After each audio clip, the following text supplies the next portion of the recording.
ನಮಸ್ಕಾರ ಸ್ನೇಹಿತರೆ, ನಮ್ಮ ಚಾನೆಲ್ಗೆ ಸ್ವಾಗತ. ಇವತ್ತಿನ ಕತೆ ಕೇಳಿದ್ರೆ ನೀವು ಗ್ಯಾರಂಟಿ ಶಾಕ್ ಆಗ್ತೀರಾ. ಒಂದ್ ಕಡೆ 15 ವರ್ಷದ ಹುಡುಗ, ಅವನಿಗಿನ್ನೂ ಲೀಗಲ್ ಆಗಿ ಡ್ರೈವಿಂಗ್ ಲೈಸೆನ್ಸೇ ಸಿಕ್ಕಿಲ್ಲ. ಒಂದು ಕಮರ್ಷಿಯಲ್ ಅಗ್ರಿಮೆಂಟ್ ಸೈನ್ ಮಾಡೋಕ್ಕೂ ಲೀಗಲ್ ಏಜ್ ಇಲ್ಲ. 2026 ಫೆಬ್ರವರಿ ಮತ್ತೆ ಮಾರ್ಚ್ ತಿಂಗಳಲ್ಲಿ CBSE ಕ್ಲಾಸ್ 10 ಬೋರ್ಡ್ ಎಕ್ಸಾಮ್ ಬರಿಬೇಕಾದ ಹುಡುಗ.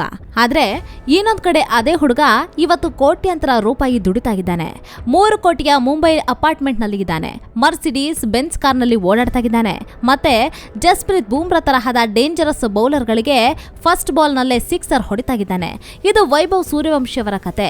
ಬಿಹಾರದ ಒಂದು ಸಣ್ಣ ಹಳ್ಳಿಯಿಂದ ಬಂದ ಈ ಹುಡುಗ ಇವತ್ತು ಇಂಡಿಯನ್ ಪ್ರೀಮಿಯರ್ ಲೀಗ್ ಅಂದ್ರೆ IPL ನ ಲೆಕ್ಕಾಚಾರವನ್ನೇ ಉಲ್ಟಾ ಮಾಡಿದ್ದಾನೆ. ಇವನು ನಿಜವಾಗ್ಲೂ ಕ್ರಿಕೆಟ್ ಜಗತ್ತಿನ ನೆಕ್ಸ್ಟ್ ಸೂಪರ್ ಸ್ಟಾರ್ ಆಗ್ತಾನಾ ಅಥವಾ ಈ ಪ್ರೆಷರ್ ತಡೆಯೋಕಾಗದೆ ಫೇಲ್ ಆಗ್ತಾನಾ? ಬನ್ನಿ, ಇವತ್ತಿನ ಈ ವಿಡಿಯೋದಲ್ಲಿ ವೈಭವ್ ಸೂರ್ಯವಂಶಿ ಅವರ ಲೈಫ್ ಬಗ್ಗೆ ತಿಳ್ಕೊಳ್ಳೋಣ. ಅದಕ್ಕೂ ಮುಂಚೆ ನೀವು ನಮ್ಮ ಚಾನೆಲ್ಗೆ ಸಬ್ಸ್ಕ್ರೈಬ್ ಆಗಿಲ್ಲ ಅಂದ್ರೆ ಈ ಕೂಡಲೇ ಸಬ್ಸ್ಕ್ರೈಬ್ ಆಗಿ ಹಾಗೂ ಬೆಲ್ ಐಕಾನ್ ಅನ್ನು ಕ್ಲಿಕ್ ಮಾಡಿ. ಸ್ನೇಹಿತರೆ, ವೈಭವ್ ಸೂರ್ಯವಂಶಿ ಹುಟ್ಟಿದ್ದು ಮಾರ್ಚ್ 27, 2011ರಲ್ಲಿ. ಬಿಹಾರದ ಸಮಸ್ತಿಪುರ್ ಜಿಲ್ಲೆಯ ತಾಜ್ಪುರ್ ಅನ್ನೋ ಒಂದು ಸಣ್ಣ ಹಳ್ಳಿ ಇವರ ಊರು. ಇವರ ತಂದೆ ಸಂಜೀವ್ ಸೂರ್ಯವಂಶಿ ಒಬ್ಬ ರೈತ, ಜೊತೆಗೆ ಒಂದು ಸಣ್ಣ ದಿನಸಿ ಅಂಗಡಿಯನ್ನ ಇಟ್ಕೊಂಡಿದ್ರು.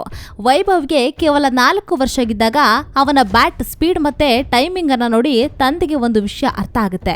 ಈ ಹುಡುಗನಲ್ಲಿ ಏನೋ ಒಂದು ಅಸಹಜವಾದ ಟ್ಯಾಲೆಂಟ್ ಇದೆ ಅಂತ. ಅಲ್ಲಿಂದ ಶುರುವಾಯ್ತು ನೋಡಿ ಅಸಲಿ ಕಷ್ಟ. ತಂದೆ ಏನ್ ಮಾಡಿದ್ರು ಗೊತ್ತಾ? ಕ್ರಿಕೆಟ್ ಟ್ರೈನಿಂಗ್ ದುಡ್ಡಿಗೋಸ್ಕರ ತಮ್ಮ ಪಿತ್ರಾರ್ಜಿತ ಜಮೀನನ್ನೇ ಮಾರ್ಬಿಟ್ರು. ಅಂಗಡಿ ಕೆಲಸವನ್ನ ಬಿಟ್ಟು ಮಗನ ಕ್ರಿಕೆಟ್ಗೋಸ್ಕರ ತಮ್ಮ ಲೈಫ್ ಅನ್ನ ಡೆಡಿಕೇಟ್ ಮಾಡಿದ್ರು.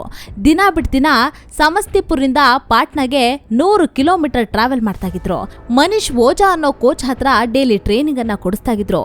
ಮನೆಯಲ್ಲಿ ತಾಯಿ ಆರತಿ ಸೂರ್ಯವಂಶಿ ಪ್ರತಿದಿನ ಬೆಳಗಿನ ಜಾವ 2 ಗಂಟೆಗೆ ಎದ್ದು ಮಗನಿಗೆ ಸ್ಪೆಷಲ್ ಡಯಟ್ ಊಟವನ್ನ ರೆಡಿ ಮಾಡಿ ಕೇವಲ 3 ಗಂಟೆ ನಿದ್ದೆ ಮಾಡ್ತಾ ಇದ್ರು.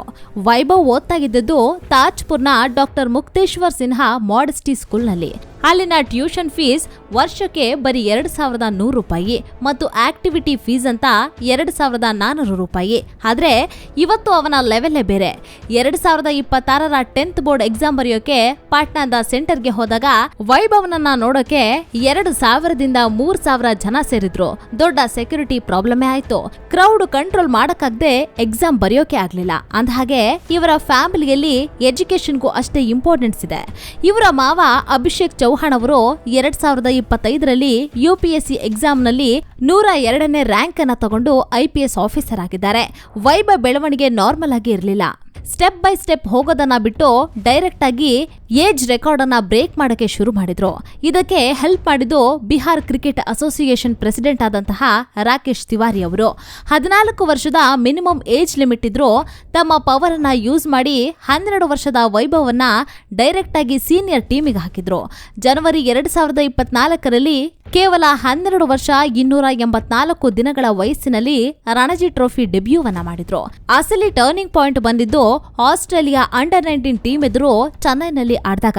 ಅಲ್ಲಿ ಕೇವಲ 58 ಬಾಲ್ಗಳಲ್ಲಿ ಸೆಂಚುರಿ ಹೊಡಿತಾರೆ.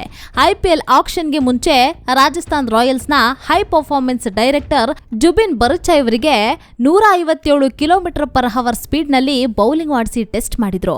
ಆ ಟೆಸ್ಟ್ ನಲ್ಲಿ ಪಾಸ್ ಆಗಿದ್ದಕ್ಕೆ ಆಕ್ಷನ್ ಅಲ್ಲಿ 1,10,00,000 ರೂಪಾಯಿಗೆ ರಾಜಸ್ಥಾನ್ ರಾಯಲ್ಸ್ ಟೀಮ್ ಇವರನ್ನ ಪಿಕ್ ಮಾಡ್ತು. ರೆಕಾರ್ಡ್ಸ್ ಅನ್ನ ನೋಡಿದ್ರೆ ತಲೆ ತಿರುಗುತ್ತೆ. IPL 2025ರಲ್ಲಿ ಕೇವಲ 14 ವರ್ಷ 32 ದಿನ ವಯಸ್ಸಿನಲ್ಲಿ ಗುಜರಾತ್ ಟೈಟನ್ಸ್ ಎದುರು ಕೇವಲ 38 ಬಾಲ್ಗಳಲ್ಲಿ 101 ರನ್ಸ್ ಅನ್ನ ಹೊಡಿತಾರೆ. 11 ಸಿಕ್ಸರ್ಸ್ಗಳು. ಕೇವಲ 227 ಬಾಲ್ಗಳಲ್ಲಿ 500 ರನ್ಸ್ ಅನ್ನ ಕ್ರಾಸ್ ಮಾಡಿ ಗ್ಲೆನ್ ಮ್ಯಾಕ್ಸ್ವೆಲ್ ರೆಕಾರ್ಡ್ ಅನ್ನ ಬ್ರೇಕ್ ಮಾಡ್ತಾರೆ. 2025-26ರ ವಿಜಯ್ ಹಜಾರೆ ಟ್ರೋಫಿಯಲ್ಲಿ ಅರುಣಾಚಲ ಪ್ರದೇಶದ ಎದುರು 84 ಬಾಲ್ಗಳಲ್ಲಿ 190 ರನ್ಸ್ ಅನ್ನ ಹೊಡಿತಾರೆ. 2026ರ ಅಂಡರ್-19 ವರ್ಲ್ಡ್ ಕಪ್ ಫೈನಲ್ ನಲ್ಲಿ 80 ಬಾಲ್ಗಳಲ್ಲಿ 175 ರನ್ಸ್ ಗಳನ್ನ ಹೊಡೆದು ಇಂಡಿಯಾಗೆ ಕಪ್ ಅನ್ನ ಗೆಲ್ಲಿಸಿಕೊಡ್ತಾರೆ. ಇನ್ನು ಬಿಸ್ನೆಸ್ ಲೆಕ್ಕಾಚಾರವನ್ನ ನೋಡಿದ್ರೆ ಇವರ ಕರೆಂಟ್ ನೆಟ್ವರ್ತ್ 5ರಿಂದ 7 ಕೋಟಿ ರೂಪಾಯಿ. ಮೊದಲ 3 ಮ್ಯಾಚ್ಗಳಿಗೆ ರಾಜಸ್ಥಾನ್ ಫ್ರಾಂಚೈಸಿಗೆ ಇವರ ಪ್ರೋರೇಟೆಡ್ ಕಾಸ್ಟ್ ಕೇವಲ 23,57,000. ಆದ್ರೆ ಇವರು ಜನರೇಟ್ ಮಾಡಿದ ವ್ಯಾಲ್ಯೂ 3.77 ಕೋಟಿ ರೂಪಾಯಿ. ಇನ್ನು ಕಮರ್ಷಿಯಲ್ ಮಾರ್ಕೆಟ್ನಲ್ಲಿ ಕಾಂಪ್ಲಾನ್ ಬ್ರ್ಯಾಂಡ್ ಇವರಿಗೆ 75ರಿಂದ 80 ಲಕ್ಷ ಕೊಟ್ಟು ಅಂಬಾಸಿಡರ್ ಆಗಿ ಮಾಡಿದೆ. ಬಿಹಾರ್ ಗವರ್ಮೆಂಟ್ ಇಂದ 10 ಲಕ್ಷ ಮತ್ತು 50 ಲಕ್ಷ ಕ್ಯಾಶ್ ಪ್ರೈಸ್ ಸಹ ಸಿಕ್ಕಿದೆ. ರಾಜಸ್ಥಾನ್ ಓನರ್ ಒಂದು ಮರ್ಸಿಡಿಸ್ ಬೆನ್ಸ್ ಕಾರನ್ನ ಗಿಫ್ಟ್ ಮಾಡಿದ್ರು. ಇನ್ನು ಸ್ಪಾನ್ಸರ್ಸ್ ಕಡೆಗಿಂದ ಟಾಟಾ ಕರ್ವಿ ಇವಿ ಸಿಕ್ತು. ಮುಂಬೈನಲ್ಲಿ 2.5ರಿಂದ 3 ಕೋಟಿ ಬೆಲೆಯ ಅಪಾರ್ಟ್ಮೆಂಟ್ ಜೊತೆಗೆ ಊರಿನಲ್ಲಿ 40ರಿಂದ 60 ಲಕ್ಷ ಕೊಟ್ಟು ಹಳೆ ಮನೆಯನ್ನ ರಿನೋವೇಟ್ ಮಾಡಿಸಿದ್ದಾರೆ.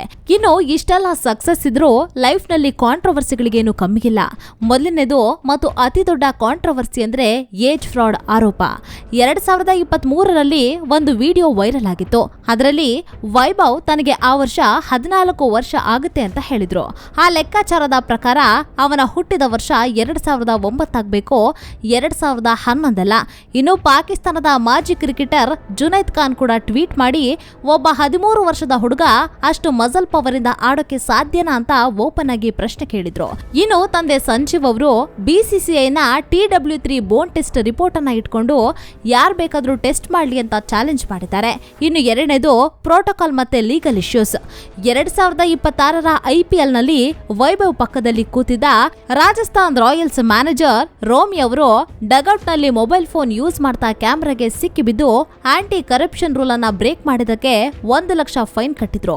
ಇನ್ನೊಂದು ಎಥಿಕಲ್ ಇಶ್ಯೂ ಅಂದ್ರೆ ಸರಗೇಟ್ ಅಡ್ವರ್ಟೈಸಿಂಗ್. ಕೇವಲ 15 ವರ್ಷದ ಮೈನರ್ ನ ಜರ್ಸಿ ಮೇಲೆ ಪ್ಯಾಕೇಜ್ ಡ್ರಿಂಕಿಂಗ್ ವಾಟರ್ ಹೆಸರಲ್ಲಿ ಒಂದು ಲಿಕ್ಕರ್ ಬ್ರಾಂಡಿನ ಲೋಗೋ ಇತ್ತು. ಹಾಗೆ ಒಬ್ಬ ಮೈನರ್ ಜೊತೆ ಕೋಟ್ಯಾಂತರ ರೂಪಾಯಿಯ ಕಾಂಟ್ರಾಕ್ಟ್ ಸೈನ್ ಮಾಡೋದು ಇಂಡಿಯನ್ ಕಾಂಟ್ರಾಕ್ಟ್ ಆಕ್ಟ್ ಪ್ರಕಾರ ಒಂದು ಲೀಗಲ್ ಗ್ರೇ ಏರಿಯಾ ಅಂತ ಸೈಮನ್ ಡೌನ್ ತರಹದ ಎಕ್ಸ್ಪರ್ಟ್ಸ್ ಗಳು ವಾರ್ನ್ ಮಾಡಿದ್ದಾರೆ. ಇದಲ್ಲದೆ ಗ್ರೌಂಡ್ ನಲ್ಲೂ ಫೇಲ್ಯೂರ್ಸ್ ಆಗಿದೆ. 38 ಬಾಲ್ ಸೆಂಚುರಿ ಹೊಡೆದ ನೆಕ್ಸ್ಟ್ ಮ್ಯಾಚ್ ನಲ್ಲೇ 2 ಬಾಲ್ಗೆ ಡಕ್ಔಟ್ ಆಗಿದ್ರು. 2026ರಲ್ಲಿ LSGಯ ಮೊಹಿಸಿನ್ ಖಾನ್ ಎದುರು ಸ್ಟ್ರಗಲ್ ಮಾಡಿ 11 ಬಾಲ್ ನಲ್ಲಿ 8 ರನ್ಗೆ ಔಟ್ ಆಗಿದ್ರು.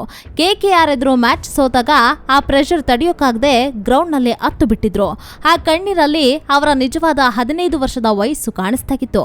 ಅಶ್ವಿನ್ ಮತ್ತು AB ಡೆವಿಲಿಯರ್ಸ್ ಕೂಡ ದುರ್ಬಲ ಟೀಮ್ಗಳ ಎದುರು ಹೊಡೆದ ರೆಕಾರ್ಡ್ ಅನ್ನ ನೋಡಿ ಮೋಸ ಹೋಗ್ಬಿಡಿ. ಬರೀ ಪವರ್ ಇಟ್ಕೊಂಡು ಆಡಿದ್ರೆ ಇಂಟರ್ನ್ಯಾಷನಲ್ ಲೆವೆಲ್ ಅಲ್ಲಿ ಕಷ್ಟ ಆಗುತ್ತೆ. ಟೆಕ್ನಿಕ್ ಇಂಪ್ರೂವ್ ಆಗಬೇಕು ಅಂತ ಸ್ಟ್ರಿಕ್ಟ್ ಆಗಿ ವಾರ್ನಿಂಗ್ ಅನ್ನ ಕೊಟ್ಟಿದ್ದಾರೆ. ಇವತ್ತಿನ ಏಪ್ರಿಲ್ 2026ರ ರಿಯಾಲಿಟಿ ಏನು ಅಂದ್ರೆ ವೈಭವ್ IPL ನಲ್ಲಿ ಅಕ್ಷರಶಃ ಬೆಂಕಿ ಆಗ್ಬಿಟ್ಟಿದ್ದಾರೆ. 6 ಇನ್ನಿಂಗ್ಸ್ ಅಲ್ಲಿ 246 ರನ್ಸ್ ಮತ್ತು 236.54 strike rate. Orange cap race ನಲ್ಲಿ 4ನೇ ಸ್ಥಾನದಲ್ಲಿದ್ದಾರೆ. ಇದರ ರಿಸಲ್ಟ್ ಏನು ಅಂದ್ರೆ BCCI ಸೆಲೆಕ್ಟರ್ಸ್ ಗಳು ಇವರನ್ನ ಡೈರೆಕ್ಟ್ ಆಗಿ ಇಂಡಿಯನ್ ನ್ಯಾಷನಲ್ ಟೀಮ್ಗೆ ತಗೊಳ್ಳೋ ಪ್ಲಾನ್ ಅಲ್ಲಿಗಿದ್ದಾರೆ. ಜೂನ್ 26 ಮತ್ತು 28, 2026ಕ್ಕೆ ಐರ್ಲೆಂಡ್ ಎದುರು ನಡೆಯುವಂತಹ T20 ಸೀರೀಸ್ಗೆ ಶಾರ್ಟ್ ಲಿಸ್ಟ್ ನಲ್ಲಿದ್ದಾರೆ. ಒಂದ್ ವೇಳೆ ಇವರಲ್ಲಿ ಆಡಿದ್ರೆ ಸಚಿನ್ ತೆಂಡೂಲ್ಕರ್ ಅವರ ರೆಕಾರ್ಡ್ ಅನ್ನ ಬ್ರೇಕ್ ಮಾಡಿ ಇಂಡಿಯನ್ ಟೀಮ್ಗೆ ಡೆಬ್ಯೂ ಮಾಡಿದ ಅತಿ ಕಿರಿಯ ಆಟಗಾರ ಆಗ್ತಾರೆ. ಆದ್ರೆ ಇವರಿಗೆ ಜಾಗ ಕೊಡಕ್ಕೆ ವರ್ಲ್ಡ್ ಕಪ್ ವಿನ್ನಿಂಗ್ ಪ್ಲೇಯರ್ಸ್ ಆದ ಸಂಜು ಸ್ಯಾಮ್ಸನ್ ಅಥವಾ ಇಶಾನ್ ಕಿಶನ್ ಅನ್ನ ಬೆಂಚ್ ಮೇಲೆ ಕೂರಿಸಬೇಕಾಗುತ್ತೆ. ಸೊ ಇಲ್ಲೊಂದು ದೊಡ್ಡ ಪ್ರಶ್ನೆಗಿದೆ. 15 ವರ್ಷದ ಹುಡುಗನನ್ನ ಇಷ್ಟು ಬೇಗ ಇಂಟರ್ನ್ಯಾಷನಲ್ ಲೆವೆಲ್ಗೆ ತರೋದು, ಸೀನಿಯರ್ಸ್ ಗಳನ್ನ ಕೂರಿಸೋದು ಸರಿಯಾಗಿದ್ಯಾ? ಇವರು ನಿಜವಾಗ್ಲೂ ನೆಕ್ಸ್ಟ್ ಲೆಜೆಂಡ್ ಆಗ್ತಾರಾ ಅಥವಾ ಈ ದುಡ್ಡು, ಪ್ರೆಷರ್ ಮತ್ತೆ ಕಾಂಟ್ರವರ್ಸಿಗಳ ಮಧ್ಯೆ ಕಳೆದು ಹೋಗ್ತಾರಾ? ನಿಮ್ಮ ಅನಿಸಿಕೆಗಳನ್ನ ದಯವಿಟ್ಟು ಕಾಮೆಂಟ್ ಮಾಡಿ ತಿಳಿಸಿ. ಈ ವಿಡಿಯೋ ನಿಮಗೆ ಇಷ್ಟವಾಗಿದ್ರೆ ಲೈಕ್ ಮಾಡಿ, ಶೇರ್ ಮಾಡಿ ಮತ್ತು ನಮ್ಮ ಚಾನೆಲ್ಗೆ ಸಬ್ಸ್ಕ್ರೈಬ್ ಆಗೋದನ್ನ ಮರಿಬೇಡಿ. ಮತ್ತೊಂದು ಇಂಟ್ರೆಸ್ಟಿಂಗ್ ವಿಡಿಯೋದೊಂದಿಗೆ ನಿಮ್ಮನ್ನ ಭೇಟಿ ಆಗ್ತೀವಿ. ಅಲ್ಲಿಯವರೆಗೂ ಧನ್ಯವಾದಗಳು.